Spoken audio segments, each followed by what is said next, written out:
Welcome to The Crunch with Crib.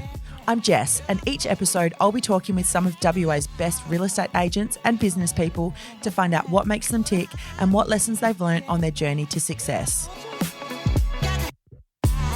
From a high-flying career in corporate sales and marketing to working in real estate with his dad, Ben Chalker has had quite the journey. Now the Director of Provincial Real Estate in Kalamunda, Ben talked us through why he sought the greener pastures of real estate and what it's like working in a tight-knit community like the Perth Hills.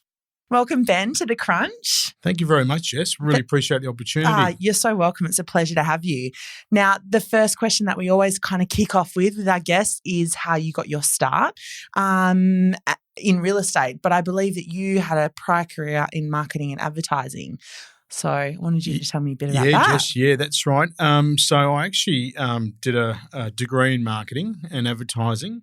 And then from uni, after I finished uni, I actually couldn't get a job in marketing in the field I really wanted. Yeah, okay. So I ended up doing door-to-door sales. Ah, okay. So which was a pretty, hard-hitting experience to be launched in that straight away after being academic before that. So, but that definitely gave me the best grounding I could have ever had for real estate. Yeah. So it was sort of a blessing in disguise for me. Yeah. So I got to deal with all walks of life of people and got to understand rejection pretty fast as well and overcome that.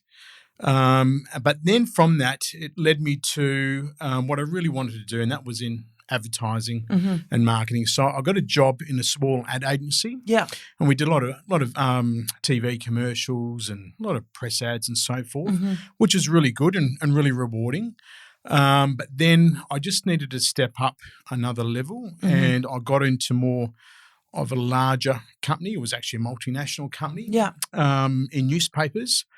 And I started there in sales as well. And then I worked my way up the ladder, and then I was in senior management from there. So that was pretty much my background before I got into real estate. Yeah. Tell me really quickly with what you wanted to in marketing and advertising. Was it strategy? Was it creative? What was your real when you were studying and you really wanted to? I was never an accountant person. Yeah. Actually, I think I failed it the first time. I had to redo it. But no, it was actually the creative part. It was the part I really loved the most. Yeah.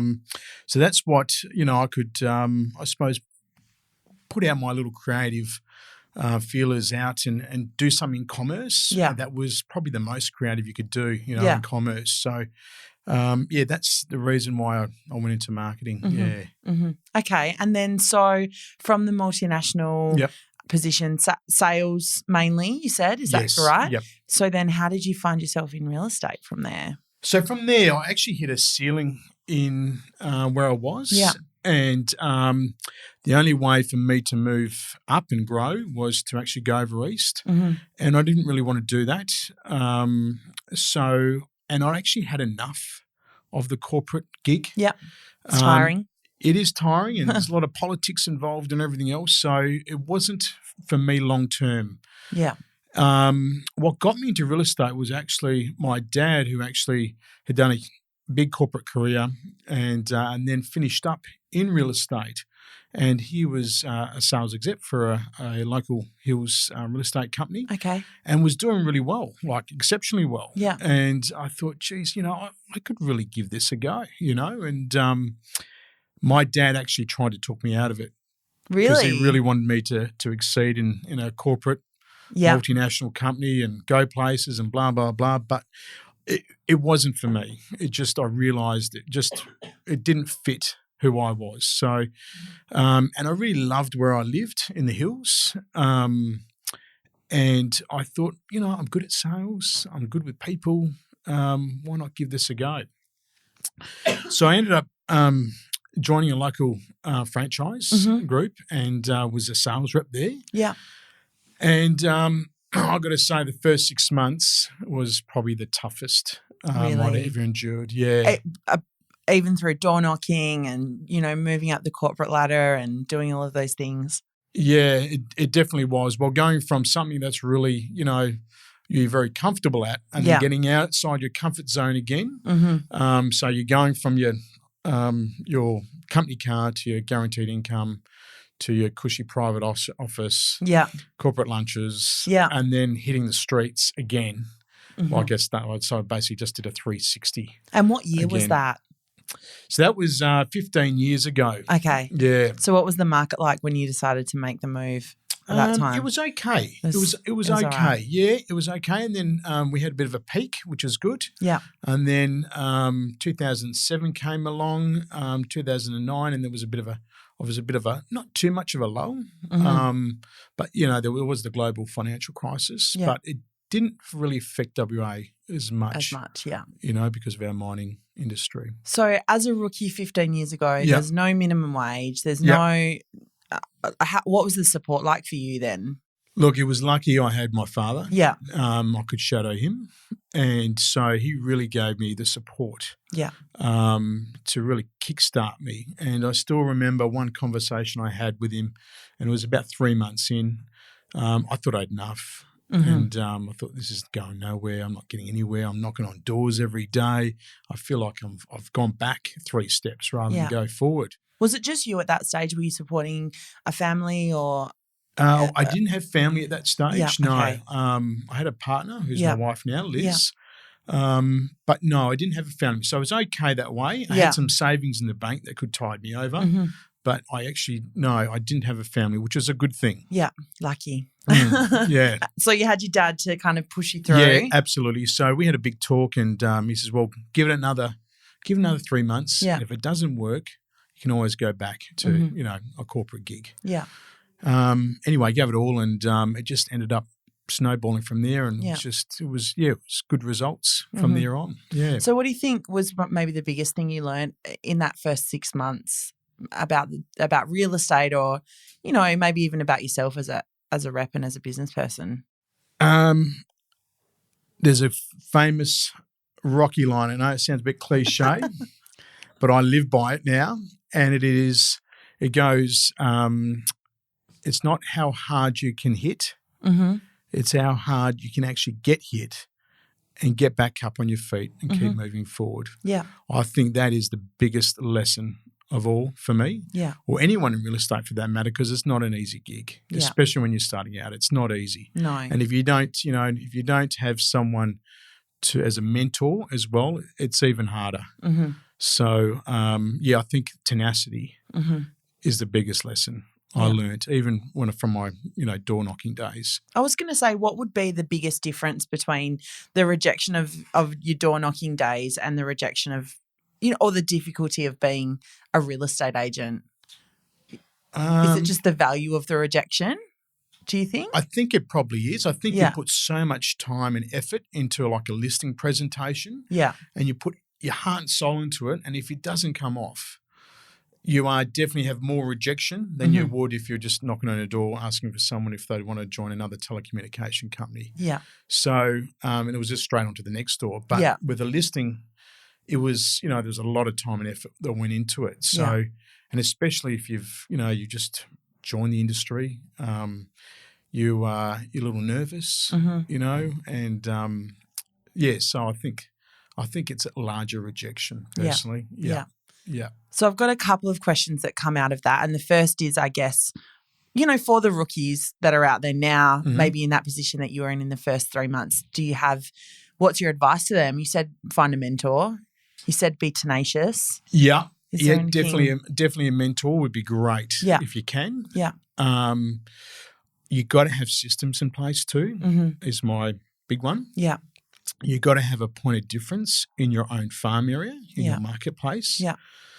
And obviously tenacity, and have others to actually talk to as well around you, that are maybe going through a similar thing. So, or someone in the office that you can chat to about, hasn't happened for me, what should I do now? But I think it's really having a marketing system in place, a good canvassing, and being able to do the uncomfortable things that no one wants to do. If you can go and do door-to-door and meet and greet people, I reckon that honestly is still the best thing. It's the belly-to-belly interactions with people today that's going to get you ahead of someone that wants to just do the social media, spam and everything else to try and get their leads. You can do face-to-face. That's the most valuable thing you can possibly do. Is that something in your obviously you're a Hills agent. Do you think that the door-to-door thing is particularly, it's still a real community vibe up there? Do you think that that's why that works particularly well up there, or do you think in any area that would be something that you would recommend? I think it's. Don't get me wrong, the Hills has got a great close-knit community vibe, but I think it's in any area, you know. If you can meet face-to-face with someone, you're going to be able to interact with them on a personal level, you know. I honestly think door-to-door is a big thing, but it has to be, coupled with all your database management, your own marketing system with flyers and everything else. All that has to come together. Yeah.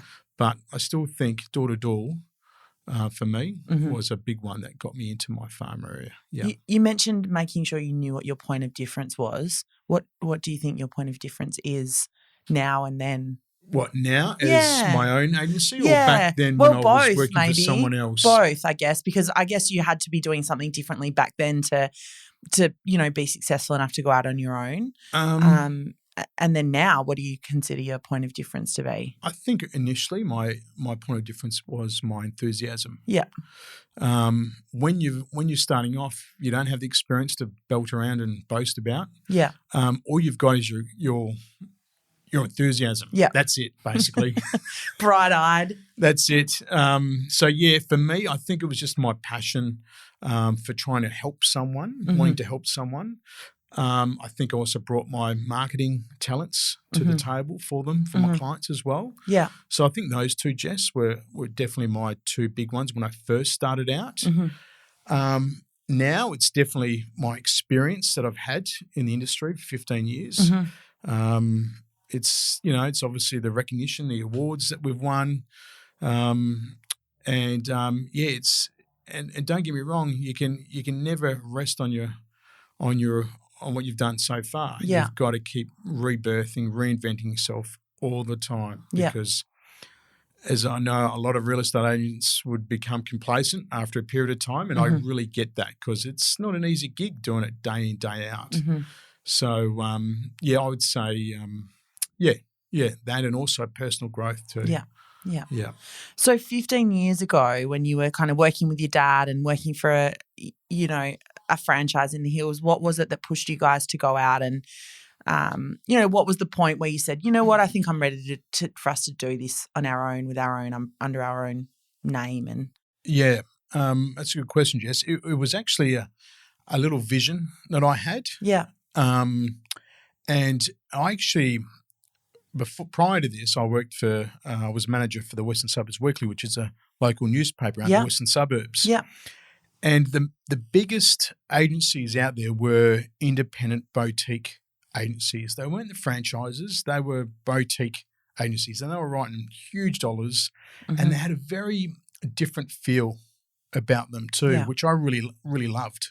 And I couldn't understand why the Hills had never had this injection of a boutique agency, it was never really done, or it was never done properly, So I thought with my marketing background, I could emulate an agency based on the people and based on the environment. So that's what I did. The name Provincial comes actually from when my dad and I travelled to Italy. Yeah. Everything was province this, province that, and I really liked it. It was all this sort of country towns with a province, and I thought Kalamunda was sort of like a province, you know? And so I called it Provincial. Yeah. I want to ask about working with your dad, because I find real estate to be one of not a lot of industries where people do work with their family really closely, and there's lots of successful teams that are, father and son, or son and mum, or whatever it might be. Why do you think that is? I think it's also sometimes it can become a lonely gig, real estate too. Yeah. And I think it's really important to have someone by your side to actually share your problems, your issues, and then also enjoy the celebrations of the rewards and what you've just done for a client and so forth. I think that's really important. But it ain't always an easy gig though too with having a partnership. So there's a lot of communication, a lot of understanding, and don't get me wrong, my dad and I have had some good ding dongs along the way too. It's not an easy ride, but I definitely think it makes it easier having someone with you too. Someone who understands and is close enough that you can have those ding dongs. Yeah, absolutely. Probably. Yeah. Is your dad still part of the business? No, he retired a couple of years ago now, but yes, he's enjoying retirement. Yeah, I'm sure. Yeah, I'm sure. Yeah. What now this is the 10th year, the 10th birthday of Provincial this year, is that correct? Yeah, it is. My research correct? Yep, beautiful. Your research is 100% correct, actually, in July. Yep. Excellent. Happy birthday. Yeah, nearly thank there. you. Yeah. So what do you think are some of the biggest kind of things you learned over the last 10 years then? Things maybe that you know. Look, there's probably 4 words that sum it up. Yeah. First one is courage. Okay. The second one is change. Mm-hmm. The third one is culture. And the fourth one is grow. Okay. Coming back to courage, especially in these last 4 years, you've had to find courage to do the things that you don't want to do, to have those vendor meetings that are uncomfortable about price adjustments and all those things. So I think courage is definitely been a huge one for not just my team but for all agents. Yeah. Is that. The second one is change. We have to change so quickly now with technology, the way things are moving. We have to change fast. So I think if you aren't able to change and you're still doing old ways, then you will become extinct in this industry. I really do believe that. Culture, absolutely. We've always been a very small boutique style agency, including myself. There's only a sales team of 4, plus 3 admin staff. So we have a really awesome close-knit family feel about us. Yeah. And we're all there to help each other. If people go on holidays, we're all there to pitch in. And that's what I really like about our office. Yeah. We're not big. We're not just about getting bums on seats to build a big, sales office. It's small and it's got a lovely culture about it. Obviously, we all have our ding dongs again, but all in all, I think it's an excellent culture that we have too. Yeah, yeah. With the culture, you mentioned you kind of had a vision of having a boutique agency. Was there a specific culture that you wanted to grow 10 years ago when you started, or has it been an organic thing?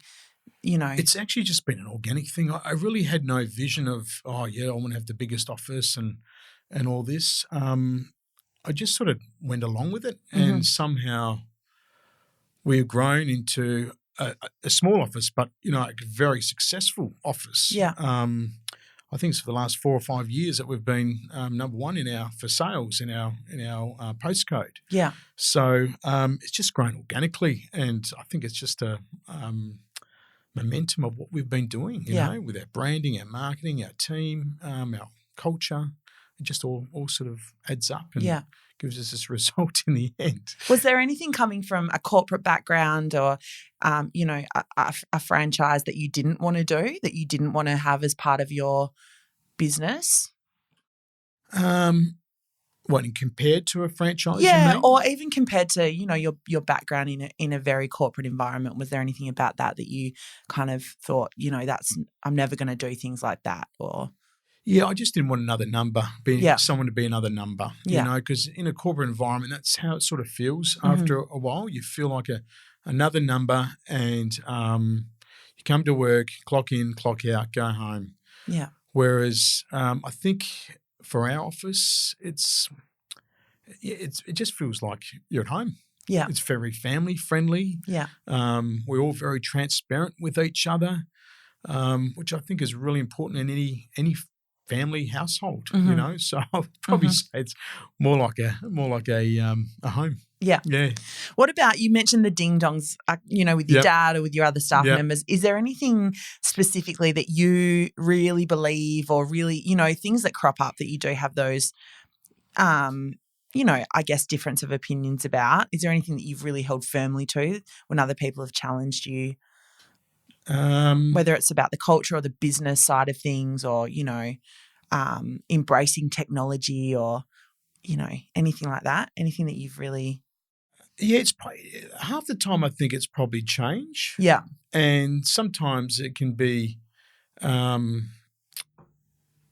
perfectionism on my behalf too. Mm-hmm. Sometimes I am a bit of a perfectionist too. But yeah, probably I think the biggest one of all was probably when we used to advertise a lot in newspapers. Yeah. And then I wanted to make the call of let's just stop it, even though all the other agencies are doing it. Yeah. It's not giving us a rate of return at all. Yeah. So let's put it back into internet. So that was a big one for us, just to cut it when all the other agencies were still advertising in national, in a statewide paper. So I think that was a big move. Yeah. How long ago was that you made that call? Oh, geez, I can't even remember now. Enough that you don't remember? Yeah. But I think that was a pretty big call. But yeah, in terms of Dad and I, we just had different viewpoints. It was old and new, old versus new. So, and somehow we sort of were able to dovetail the two after a bit of debate, especially with us being from Italian background. Sometimes it can lead into it's passionate. A passion. Yeah. So I think it's that too. Yeah. Yeah. Hopefully that answers your question, Jess. It does. So tell me, after 10 years or 15 years in real estate then, and all the ding dongs and the staff and the business growth, what do you love about it still? What do you love about it? I still love comes down to number one of helping clients, helping people. Yeah. I love dealing with people. Mm-hmm. Even when I go out to do an appraisal, half the time it's not about the house. Mm-hmm. It's just hearing people's stories of where they've come from, their life journey, and what sort of situation they're in now, and being able to try and help that person to get to a new beginning. I think that's, for me, is the biggest joy in it of all. And then collectively working as a team, as well. That's probably the two things for me that are still the biggest rewards for me. Yeah. Yeah. And what about from the business side of things? Because obviously it's quite a different skill set managing people to maybe not to selling real estate. Yeah. What is it about that you love about running the business as well? I suppose I still have my creative flair. I can still paint my agency with. Yeah. That's definitely still one I love. It's just something that's in me. Yeah. Being able to think of new ideas and come up with new branding and rebirthing our brand again. All those things I love. Mm-hmm. What about the people? Do you ever struggle with the management of people, I guess? I'm always interested to know about how people manage people. Yes, there are all different types of personalities. That's there for is. Sure. And real estate is something where do you have to manage them? Do you let them go? Look, at the end of the day, a sales rep is really, they've got their own business within a business. That's what it is. So I think I've been pretty blessed enough that each of our staff members are very driven. And they treat it like their own business, which I feel really blessed to have such people that are driven and passionate like that. If they weren't, they wouldn't be in our agency anyway, because I've got a certain level, and I want them to be sort of similar to my drive. Obviously going to have their own personality, but to be able to really have at the core wanting to help someone. Yeah. That's really important. I've been asking people a little bit lately. I guess I'm interested in where the industry is going and how people are bringing new blood in. Yeah. What's your recruiting process? Do you recruit rookies? I know that's more difficult now with minimum wage. Yeah, absolutely. That's definitely changed the industry a lot. Yeah. I've actually just employed a new fellow who's about my age, and we've partnered up. So in the past, I've done this as well, and that's where they shadow me. Yeah. And, they either have a wage or a commission structure, incentive structure as well to go with it. Mm-hmm. So it's actually, I'm able to help them and mold them into something, really good, so they're not feeling lonely when they come into this industry. Yeah. And not feeling like, geez, if I don't make a sale, I'm in trouble. Yeah. So it takes the pressure off them a bit. And at the same time, it gives me balance back in my life too. So even though the first, 3 to 6 months is going to be pretty intense training, I mean, if that person is up to speed, then I'm able to spend more time with my family, which is really important in real estate because you can reach burnout pretty quickly. Quick. Yeah. So, and those people that you're bringing on, it sounds like if he's your age, he's come from another background. Is that something, what are you looking for in terms of the people that you bring into the business? Well, it's not necessarily they've been in real estate. I mean, the new gentleman that I've brought on now, David, he's run his own business before. He's always been in sales. He's never done real estate. Yeah. And honestly, hand on heart, the drive and passion that he's shown me in the last 6 weeks and just the willingness to learn is mind-blowing. Yeah. And I think you can't teach someone drive, passion, wanting to learn, enthusiasm. You can't teach them. You can only teach them what real estate is. Yeah. But if they've got that at the core of them, then they're going to do well. They're going to do really well. I see big things for David, who's just joined us. Do you think, because I tend to ask this a little bit and I find a lot of real estate agents do come from other backgrounds. Do you think that is because they do need to figure out that they have that drive and that passion, to make the move into this industry that is really, really difficult? I just wonder why you think that might be the case, that it's often people's second, third. Yeah, I think a lot of people that come into it probably not a lot succeed too. Yeah. And those that I think don't succeed are ones that have probably had a very different perception about what a real estate agent really does. Yeah. No, it's not cafe lattes and long luncheons and things like that. It's That's not the that corporate at all. world. It was the corporate world. It's hard. It's a lot of tenacity that goes with it. And the people that do succeed, I think are people that really deep down want to do this. They want, and they do, as you said, they want to test themselves as well, and it takes a lot of grit to become a successful agent, especially in the last 4 or 5 years where it's been really hard. So if you can make it now, I think you can make it any time. Yeah. What's your predictions for the next year?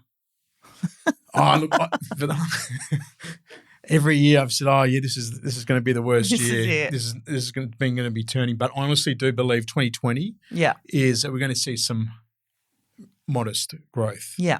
I've already seen it since the election finished. I've seen some really good activity in our agency in the last sort of week to 10 days has put 7 properties under offer. So it's a good sign for a small team. It's a really good sign that things are on the. I think this year we're still going to have better activity, but I don't feel the prices are going to go upwards. I think that's going to happen for 2020. Yeah. That's my prediction. There you go. Right. You heard it straight from the horse's mouth.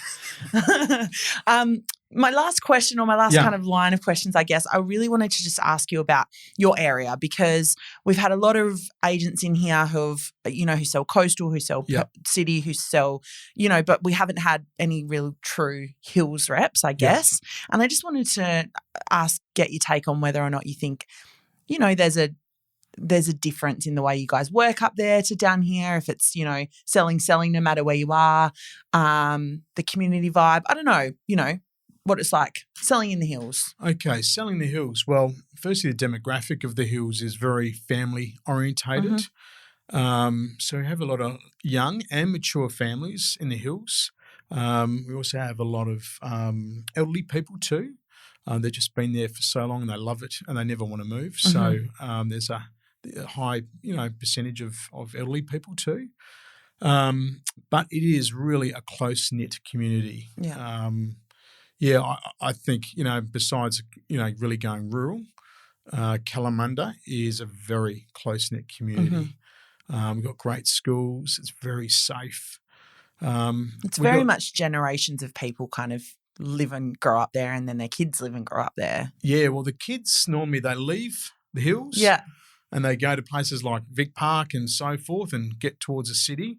But then when they're ready to come home to nest, they come back to the hills, So, and you see that time and time again, at home opens, you see those people that are ready to have a family. They're coming back because they know how much of a great childhood they had, an environment they had in the hills. So, and we've got, big backyards, which are near on extinction anywhere else. So I think we're very blessed. Do you think being from there gives you, is it clicky? Gives you an in? I definitely, still got a clickiness to it. Absolutely. Locals like to look after locals. Yeah.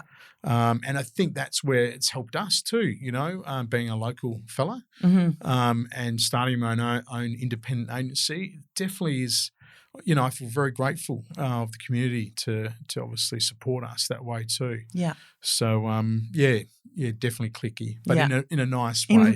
In the best way possible, when you're in the click. Yeah, when you're in the click, yeah. Ben, I know I said that was my last question, but I remembered I had one more. Okay. I always do this. Sure. I wanted to ask you, because obviously you are from a marketing and advertising background, so you've kind of seen trends come and go. I assume you've got your finger on the pulse of technology, and, we mentioned you flicking newspaper ads pretty early on. How do you think technology is changing the industry? And I guess, again, I'm going to ask you for your predictions. Yeah, well, if you ask my wife about me and technology, she'd laugh. But being an old ex-gen now, I'll give you my best forecast, all right? But I think, the world of virtual reality is becoming bigger and bigger. And I think before someone comes to a home open in the future, I think if they had the option of having a virtual reality, it's going to screen a lot of homes out for them. So I think that virtual reality is coming in a big way. When do you think that's going to happen? Because we've had the Matterport tours for, probably 3 or 4 years now. Yeah. And there's limited uptake. Yeah. Limited agents using that. Yeah, I think when, it becomes easier, more accessible, easier to work with, I think that's tech's available to everyone. Yeah. I think that's going to be when it hits. Yeah. It could be in 5 years. It really could. But I think that's going to be a big one. I think even, my best mate, he lives out he lived in Sweden, now lives in Finland. And a lot of when he bought a home over there, a lot of their negotiations were done via text. Yeah, right. And so I think there's going to be, in the future too, that you're going to be negotiating via text, as much as I hate that because I love face-to-face. But I think it's going to happen, And then obviously social media, that's a massive thing too, that's still going to be around and it ain't going to go away anytime soon. No. Yeah. What that looks like is another question, but it's definitely not going anywhere. Definitely not going anywhere, so... But, still for the time being, it's still face-to-face. The day that it stop being face-to-face is going to be sad, in my opinion. Is that the day you leave the industry, Ben? I think it will be actually, yeah. It has to be something else. Yeah, for sure. Yeah, beautiful. Any parting words for us? No, I just really appreciate the opportunity. Never done one of these before. You've done it like a pro. Oh, really? Oh, thank you. I feel like you've been on radio many times. No, never been on radio. No, I really appreciate the opportunity, Jess. Thank you so much for your time, Ben. We'll chat soon. Thank you. Cheers. That's it for this episode. Thank you so much for listening. We'd love any feedback or guest suggestions. So hit me up on Instagram. You can find me on Jess @Crib. And if you enjoyed the show, don't forget to subscribe and be sure to tell a friend.